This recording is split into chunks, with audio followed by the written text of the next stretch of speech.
అందరికీ నమస్కారం. ఈరోజు రాష్ట్రంలో జరుగుతున్నటువంటి శాసన మండలి పట్టభద్రుల ఎన్నికల్లో మరి గ్రాడ్యుయేట్స్ అందరూ కూడా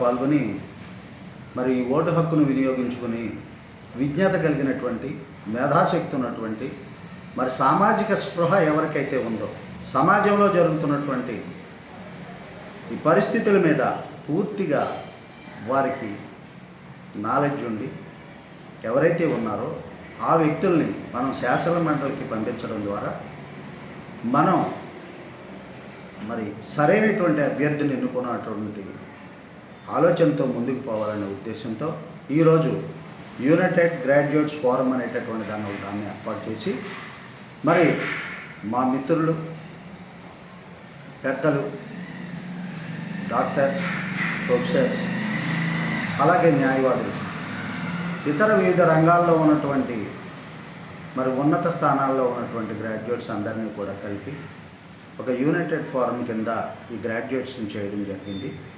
వీరు మరి వివిధ నియోజకవర్గాల్లో ఉభయ గోదావరి జిల్లాలో ఉన్నటువంటి వ్యక్తులతో మేము ఒక ఫోరం కింద ఏర్పాటు చేసింది. వీరి ద్వారా కౌన్సిల్కి సరైన వ్యక్తిని ఎన్నుకొని ఈ పట్టభద్రుల్లో తమకంటూ ఒక పట్టుని సాధించాలనే ఉద్దేశంతో మరి ఏర్పాటు చేయడం. 1958లో ఈ శాసన మండలి అనేటటువంటిది ఏర్పాటు చేయడం జరిగింది. శాసన మండలి భారతదేశంలో 28 రాష్ట్రాలు ఉంటే 6 రాష్ట్రాల్లో మాత్రమే ఈ శాసన మండలి ఉంది. అది వారి ఇష్టాన్ని బట్టి అక్కడ సౌలభ్యాన్ని బట్టి వారు ఏర్పాటు చేసుకోవడం జరిగింది. ఈ శాసన మండలిలో ఆ రాష్ట్రంలో ఉన్నటువంటి శాసనసభ్యుల్లో 1/3 సభ్యులు ఎంతైతే వస్తుందో అంతమంది శాసన మండలిలో ఉంటారు, లేదా 40 మంది కనీస సభ్యులుగా ఉండడం జరిగింది.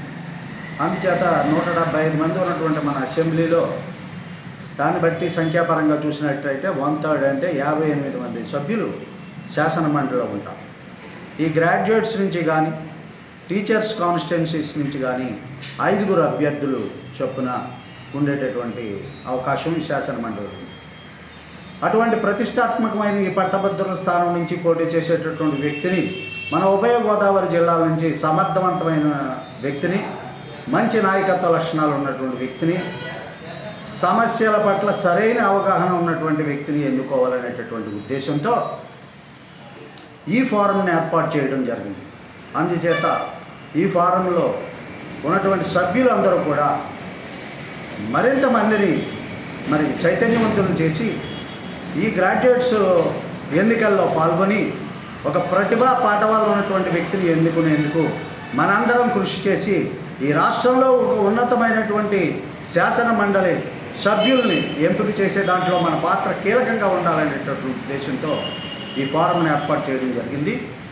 ఈ ఫోరం ద్వారా ఒక మంచి వ్యక్తిని, మంచి అనుభవం గల వ్యక్తిని మరి మనం ఎన్నుకోవడం ద్వారా ఈ రాష్ట్రానికి, మన జిల్లాలకు మంచి పేరు ప్రతిష్టలు వస్తాయని తెలియజేస్తూ ఇందులో ప్రతి ఒక్క గ్రాడ్యుయేట్ కూడా ఈ నెల 27వ తారీఖున జరిగేటటువంటి కార్యక్రమంలో పాల్గొని ప్రతి ఒక్కరూ ఓటు హక్కును వినియోగించుకుని తమ ఓటు ప్రథమ ప్రాధాన్యత ఓటును మాత్రం నెంబర్ 1 ఓటు మాత్రం ఎవరైతే మనం నిర్ణయించుకున్నామో ఆ వ్యక్తికి 1 ప్రయారిటీనిచ్చి మరి మనం అతనికి అత్యధికమైనటువంటి మెజారిటీతో గెలిపించే విధంగా మనం సహకరించాలని, అలాగే ఒక ఓటర్కి అక్కడ ఉన్నటువంటి అభ్యర్థులందరికీ కూడా ఓటేసేటటువంటి అవకాశం కూడా ఉంటుంది.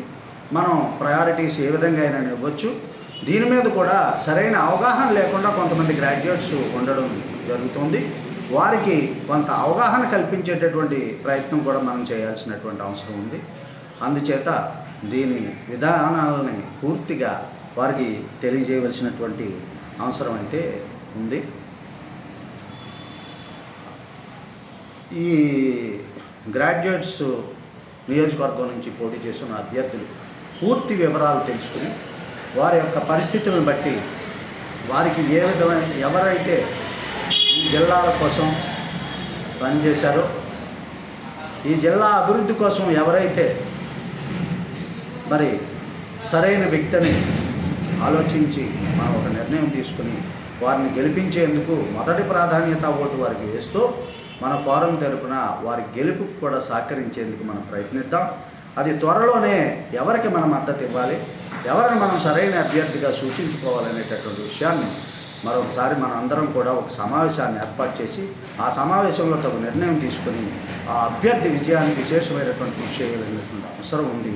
ఒక ఉత్తమమైనటువంటి గ్రాడ్యుయేట్ని, ఒక పట్టభద్రుని మనం చట్టసభలకు పంపించాలని మనస్ఫూర్తిగా కోరుకుంటూ ఈ అవకాశం ఇచ్చిన మీ అందరికీ ధన్యవాదాలు తెలియజేసుకుంటూ సెలవు తీసుకుంటున్నాను. జై హింద్.